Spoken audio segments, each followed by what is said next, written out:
Thanks for joining us. I'm Kim Christensen. I'm Kyle Clark. Denver is the next frontier for Waymo. Those self-driving cars will be tested on our streets. The first of the fleet rolled off the trucks today. 9 News reporter Shalima Maharaj joins us in Denver. And Shalima, the cars will not be driverless right at the start.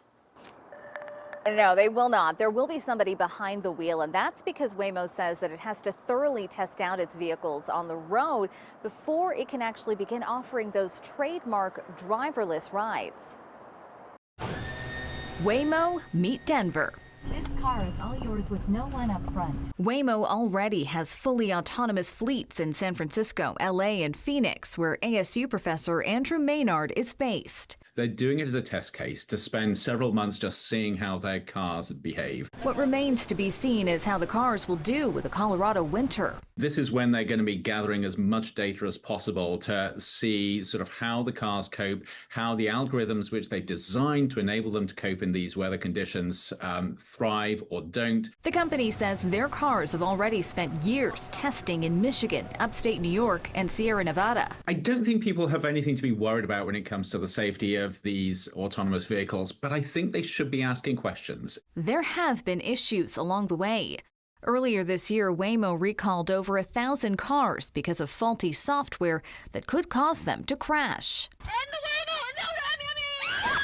Waymo reached out to Denver police and CDOT before bringing the cars to Colorado. CDOT says self-driving cars are street legal. I think we're always going to have people driving cars and people who want to drive cars. So I think we're going to find both autonomous vehicles and human-driven vehicles on the roads. Now, DPD, we reached out to them and asked them what happens if a Waymo vehicle winds up in a crash. And they tell us there is a protocol in place. They just didn't share what that protocol is. We did ask for some clarification on what it all means. We have not heard back this evening. In Denver, Shalima Maharaj, 9 News. It was warm and dry for most of us today. We hope you like it because we're going to do it again tomorrow. Why not? 9 News meteorologist Kathy Sabin is joining us now with our forecast. Here comes Thursday. That's right. That's right. Just the messenger. But if you did like today, you will like tomorrow. Changes coming in Friday and for the weekend. And did you see the sunset tonight? It was a good one. And the reflection captured on the lake by Bill Linfield. Well done. Beautiful out there this evening, and temperatures still comfortable. 62 at DIA, 74 in downtown Denver. Chance for rain pretty slim tonight and tomorrow, but Friday, with the passage of a front, might have a shower.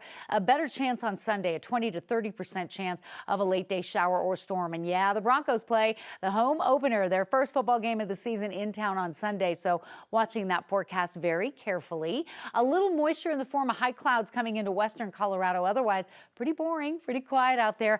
Tomorrow, a little moisture for a gusty storm to come off the foothills from the northwest to the east. I doubt you'll see rain, but might have a little bit of wind and lightning, especially west of I-25 and up Highway 36. Bus stop temperatures will be between 62 and 72 degrees in the morning, a beautiful morning. And a lot of people suffering from the pollen and the weeds out there right now. Sage, sagewood, ragweed, and also the chinnopods are awfully high if you're sneezing. Weather headlines include a mild day tomorrow, probably the warmest day of the week tomorrow, ahead of changes for Friday and the weekend. Those details, the timing and impact, just ahead. Just into the newsroom, a school in Thornton is closed tomorrow because they're dealing with a power outage. This afternoon, a garbage truck took out some power lines and crashed into a generator near York International School. That's off East 93rd Place and York Street. The school says Excel crews won't be able to restore power in time for class tomorrow. They're hoping the lights will be back on by the time school starts on Friday. We'll keep you posted. A man accused of shooting and killing another man in a neighborhood in Thornton appeared in court today. That shooting happened nearly a week ago. Tonight, we're learning more about the man who died. 9 News reporter Janelle Finch joins us now after speaking with his family. Janelle. This week, 7 is a lucky number. For John and Desiree Romero, their lives were blessed with 7 children. But today, the Romeros are reminded of how unlucky they've been. Each one of those balloons represent every member of the family. The pink one represents our other daughter that passed away. They have 5 kids left to hold them together. I don't even know why I'm standing. I don't know how I breathe right here. As they mourn losing another one of their 7. Desmond was a very unique individual. He was my everything, my everything. Adams County Sheriff's deputies found Desmond Romero shot and killed at East 88th Avenue and Welby Road in Thornton. Investigators say it happened after an argument. We went to dinner last night, actually, and looking on the table, I'm like, well, here he is, beating the glue again. Got everybody together, but in the most horrible way you could think of. The sudden death has Raquel Mathias. This was my best friend. In disbelief and in distress. He just knew love, and that's exactly who Desmond was. But for everything Desmond was to his loved ones, He's the best big brother ever. Heart of gold. Artist, tattooist. they know they're lucky for the time they got to spend with him, even if it wasn't long enough. Always, always. The man accused in Desmond's death is facing charges of first-degree murder and tampering with evidence. Romero's family says Desmond would have been 28 years old in 2 weeks. Janelle Finch, 9 News. Democratic Governor Jared Polis says he will not give in to President Trump's demands to free election denier Tina Peters from prison, even if that means Colorado faces more retaliation by the White House. Yesterday, President Trump cited election rigging conspiracy theories as a big factor in pulling Space Command out of Colorado. Former Mesa County Clerk Tina Peters, a Republican, is serving a 9-year prison sentence for breaching her own county's election systems in a failed search for Trump's election fraud. Peters was convicted on state charges, so Trump can't pardon her. Only the governor can. Trump said yesterday that moving Space Command to Alabama was because of Colorado's mail-in voting, which he falsely claimed meant automatically crooked elections. Tonight on Next, Governor Polis told me he would not grant that pardon to Peters in order to please Trump. And Polis said he's not sure if that would even prevent more retaliation from the president, who promised harsh measures against Colorado if Peters isn't freed. Justice is not for sale, Kyle. She was convicted by a jury. That has nothing to do with apparently the president's dislike for mail-in ballots, which Colorado has. I think it's absolutely ridiculous to pull mail-in ballots into a decision that affects our national security, Kyle. The decision on whether to put Space Command in Colorado or Alabama has gone back and forth through two administrations for years. This is the first time, though, that Trump tied it to his false claims about election rigging. Colorado is removing a barrier to getting the COVID-19 vaccine for anyone who wants one. The Trump administration's FDA approved this year's shots only for people 65 and older and those at higher risk of severe disease. Colorado law only allows pharmacists to administer non-prescribed vaccines if they're recommended by an FDA committee. To make the vaccine more accessible today, Colorado's chief medical officer issued a public health order allowing pharmacies to provide COVID-19 vaccines without a prescription. What the CDC did in making it harder for people in many states, it depends on the state, to get the vaccine that they want is contrary to the public health interest. I really hope they reconsider. In the meantime, we took action to preserve the options of Coloradans to protect our health. So don't rush out to the pharmacy tomorrow. That order doesn't take effect until Friday. There's a new class action lawsuit against the Trump administration over a policy denying bond to people in immigration detention in Aurora. The ACLU and an immigration attorney based in Denver filed this suit, claiming that the new policy violates federal law. For the past 3 decades, an immigration judge has been able to decide who can receive bond. This new policy denies bond for anyone who crossed the border without permission. It doesn't take into account how many years they've been here or other circumstances, like if they have American children or a clean criminal record. Now that is a departure from 30 years of agency practice, and it flies in the face of the federal statute, which provides opportunities for people to get released on bond. The lawsuit is not challenging immigrant detention when people are picked up at the border. It's only looking at interior enforcement, like when someone is detained here in Colorado.